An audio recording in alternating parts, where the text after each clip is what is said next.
കർത്താവിൽ പ്രിയപ്പെട്ടവരെ, പരിശുദ്ധ വചനം എത്ര മാധുര്യമുള്ളതാണ്. ദൈവവചനത്തിന്റെ ശക്തി അനുഭവിച്ച് ദിനംതോറും ജീവിക്കുവാൻ വിളിക്കപ്പെട്ടവരാണ് നമ്മൾ. 145 സങ്കീർത്തനം 20 വചനം. സങ്കീർത്തന വചനം പ്രകാരം നമ്മോട് സംസാരിക്കുകയാണ്.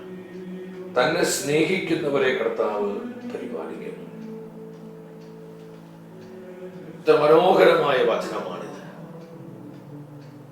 ദൈവപരിപാലന ആർക്കുള്ളതാണ്?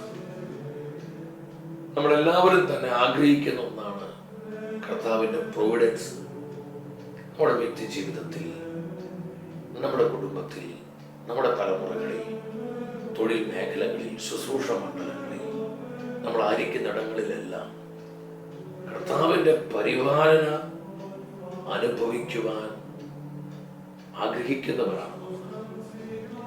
പരിശുദ്ധ വചനം വ്യക്തമായി പഠിപ്പിക്കുന്നു, ആർക്കാണ് ദൈവത്തിന്റെ പരിപാലന ലഭിക്കുന്നത്?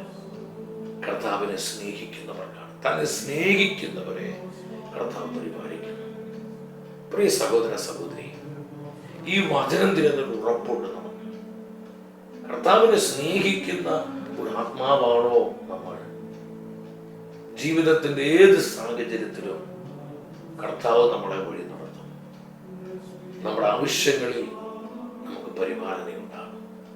നമ്മൾ ഒന്നിനെ കുറിച്ച് ആകുലപ്പെടണം. ദൈവപരിപാലനയിലുള്ള നമ്മുടെ വിശ്വാസക്കുറവാണ് നമ്മുടെ ഹൈപ്പർ ടെൻഷൻ, ആകുലതകള്, ഉത്കണ്ഠകള്, ജീവിതത്തിലെ വിവിധ വ്യഗ്രതകള്, നമുക്ക് നിരാശ, വിഷാദം എന്ന് തുടങ്ങി ഒത്തിരി മനോഭാരങ്ങൾ നമ്മൾ അലട്ടുന്നതിന്റെ അടിസ്ഥാന കാരണം കർത്താവിന്റെ പരിപാലനയിൽ വിശ്വസിക്കാൻ പറ്റുന്നില്ല. പരിശുദ്ധാത്മ പറയുന്നു, നീ കർത്താവിനെ സ്നേഹിക്കുന്ന ഒരു ആത്മാവാണ്. ജീവിതത്തിന്റെ ഏത് സാഹചര്യത്തിലും ഈശോയെ സ്നേഹിക്കുക. കർത്താവിനെ സ്നേഹിക്കുക എന്ന് പറഞ്ഞാൽ കർത്താവിന്റെ വചനം അനുസരിക്കുക.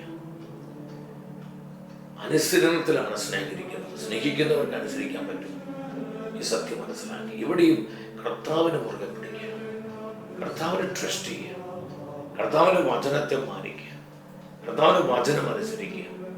അങ്ങനെ നമ്മുടെ സ്നേഹം നമ്മൾ എക്സ്പ്രസ് ചെയ്യുക. അപ്രകാരമുള്ള ഒരു ദൈവ പൈതലിനെ ദൈവപരിപാലന ഉണ്ടാകും. നമ്മളൊന്നിനെ കുറിച്ച് ആകുലപ്പെടാൻ എന്തൊക്കെ ആവശ്യങ്ങളും ഞെരുക്കങ്ങളും കഷ്ടതകളും നമ്മളെ വരിഞ്ഞു മുറിക്കുക, കർത്താവിന്റെ പ്രൊവിഡൻസിൽ വിശ്വസിക്കുക. സഹോദര സഹോദരി, ഈ വചനം നിനക്കുള്ളതാണ്. ഈ വചനം നമ്മുടെ ജീവിതത്തെ അനുഗ്രഹിക്കും. ദിനംതോറും കർത്താവിന്റെ പരിപാലന നമുക്ക് ഏവർക്കും ഉണ്ടാകട്ടെ. ആമേൻ.